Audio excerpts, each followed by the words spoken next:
राधा वल्लभ श्री हरिवंश।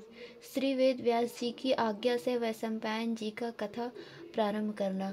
सौनक जी ने कहा, सूत नंदन, महाभारत की कथा बड़ी ही पवित्र है। इसमें पांडवों का यश गाया गया है। सर्प सत्र के अंत में जन्मेजय की प्रार्थना से भगवान श्री कृष्ण द्वैपायन ने वैशंपायन जी को यह आज्ञा दी थी कि तुम वह कथा इन्हें सुनाओ।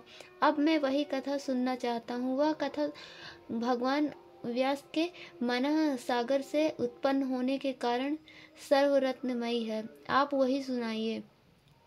उक्सवा जी ने कहा, सौनक जी, भगवान वेद व्यास के द्वारा निर्मित महाभारत आख्यान मैं आपको प्रारंभ से ही सुनाऊंगा। उसका वर्णन करने में मुझे भी बड़ा आनंद होता है। जब भगवान श्री कृष्ण द्वैपायन को यह बात मालूम हुई कि जन्मेजय सर्प यज्ञ में दीक्षित हो गए हैं, तब वे वहां आए। भगवान व्यास का जन्म शक्ति पुत्र पाराशर के द्वारा सत्यावती के गर्भ से यमुना की रेती में हुआ था। वे ही पांडवों के पितामह थे। वे जन्मते ही स्वेच्छा से बड़े हो गए और सांगोपांग वेद तथा इतिहासों का ज्ञान प्राप्त कर लिया।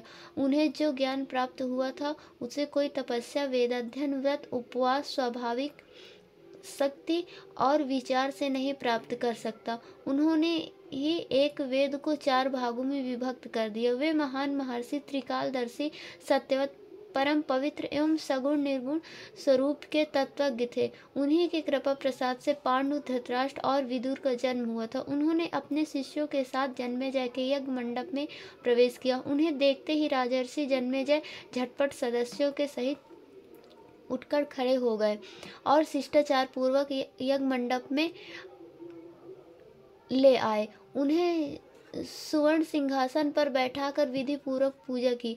अपने वंश प्रवर्तक को पाद, आचमन, अर्घ और गव्य देकर जन्मेजय को बड़ी प्रसन्नता हुई। दोनों ओर से कुशल मंगल के संबंध में प्रश्नोत्तर हुए। सभी सभासदों ने भगवान व्यास की पूजा की और उन्होंने यथा योग्य सबका सत्कार किया।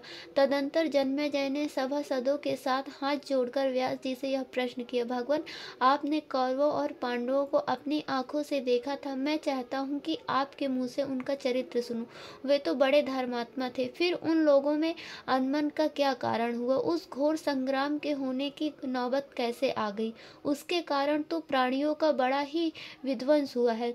अवश्य ही दैवश उनका मन युद्ध की ओर झुक गया होगा। आप कृपा करके मुझे उसका पूरा विवरण सुनाइए। जन्मेजय की यह बात सुनकर भगवान वेदव्यास ने पास ही बैठे हुए अपने शिष्य वैशंपायन से कहा, वैशंपायन, कौरव और पांडवों में जिस प्रकार फूट पड़ी थी वह सब तुम मुझसे सुन चुके हो।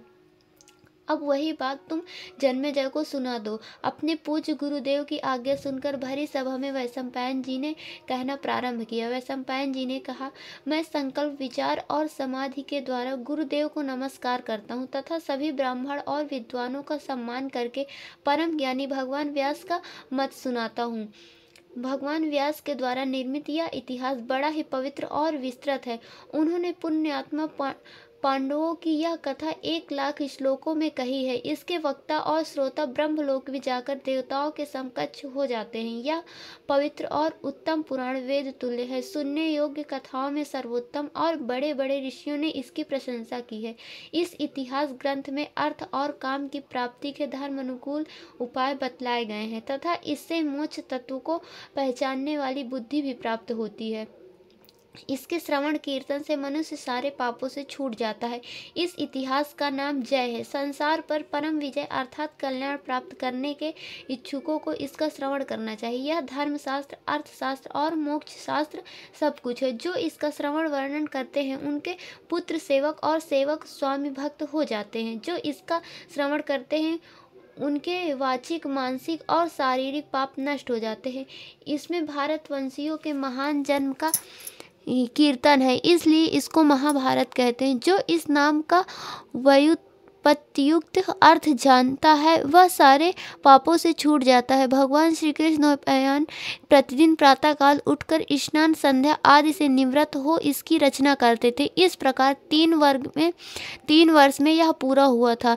इसलिए ब्राह्मणों को भी नियम में स्थित होकर ही इस कथा का श्रवण वर्णन करना चाहिए। जैसे समुद्र और सुमेरु रत्नों की खान है, वैसे ही यह ग्रंथ कथाओं का मूल उद्गम है। इसके दान से सारी पृथ्वी के दान का फल मिलता है। धर्म, अर्थ, काम और मोक्ष के संबंध में जो बात इस ग्रंथ में है वही सर्वत्र है, जो इसमें नहीं है वह और कहीं नहीं है। इसलिए आप लोग यह कथा पूरी पूरी सुने।